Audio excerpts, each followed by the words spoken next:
By incorporating UCP in your LC, you have indirectly incorporated ISBP.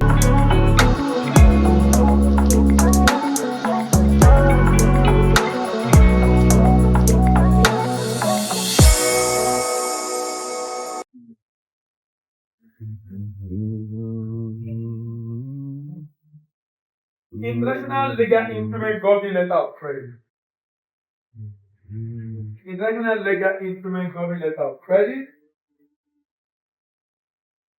The operation of ICC developed this rule and they govern the rights, the duties, and liability of parties involved. This instrument includes UCP, Uniform Custom Practice, ISBP, International Standard Banking Practice, URL, Uniform Rule for Bank-to-Bank Reimbursement Arrangement, and ISP, International Standby Practice. They form the backbone of documented credit operations. They harmonize the banking and legal practice across borders, protect parties from uncertainty and facilitate smooth global trade transactions. Every exporter, importer, and banker involved in LC must understand this instrument. So let's look at UCP. Uniform Custom Practice, and I'm going to show you some rules here. You can download it. It's available free on Google. And it's good for you to be familiar with it. Came into force in 2007, July 1. The most widely used legal framework for letter of credit. Standardize the procedure for banks to follow when issue LC, advising LC, and paying on LC. It's not a law, it's a rule, but it's set contractual rule incorporated in LC by reference to them. So, and I'll show you an example of letter of credit very shortly. And you see on the LC, you see applicable rule UCP latest value. And you can also incorporate it also guarantee of standby for your guarantee and standby when they are issuing such also. When the state LC is subject to 600, the rule becomes binding on all parties. Article 2 and 3 of this rule define the responsibilities, terms, and define key terms and establish all credits are irrevocable unless otherwise stated. Article 4 affirms independent principle. Bank dealing documents are not in goods. Article 4 is a very important article. It sets the standards for examination of documents. That's the rule that says a bank has 5 banking days following the day of presentation. 5 banking days following the day of presentation to pay. Article 6 outlines the process for the filter of documents and notice requirements. Article 13 governs transferable credit. Significant, they provide uniformity across jurisdictions. They minimize disputes and they enhance trust in international trade. ISBP, issued by the International Chamber of Commerce, specifically ICC Banking Commission. The scope is to standardize global banking practice for examination of documents presented under UCP. It details the requirement for draft, invoice, transport, insurance, and certificate.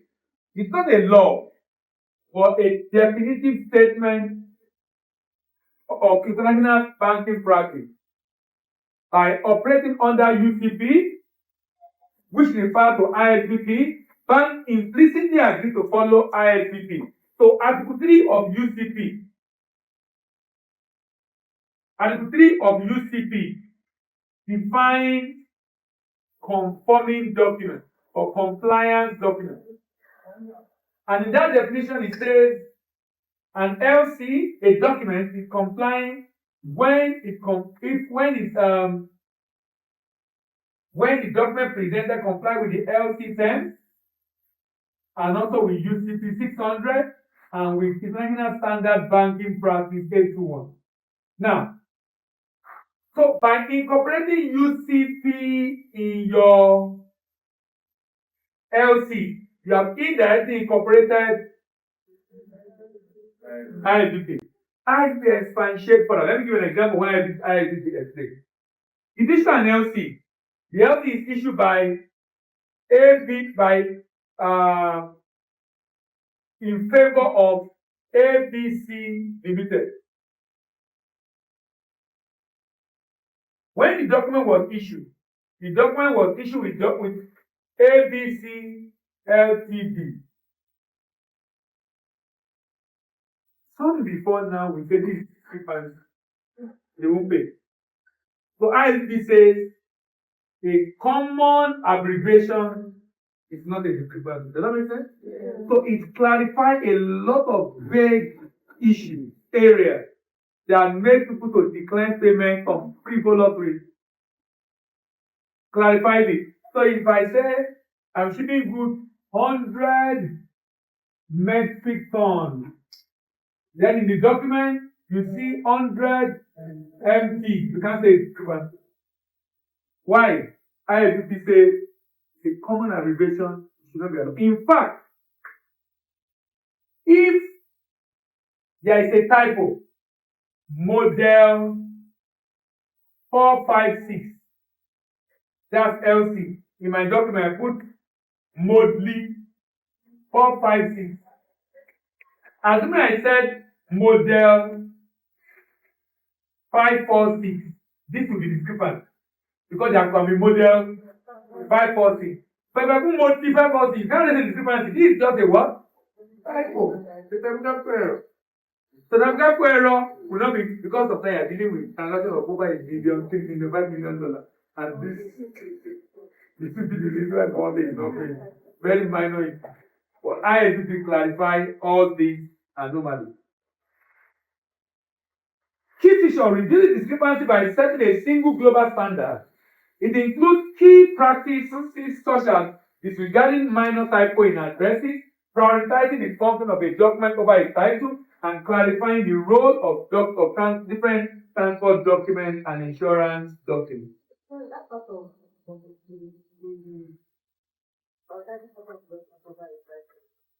Yes, very good.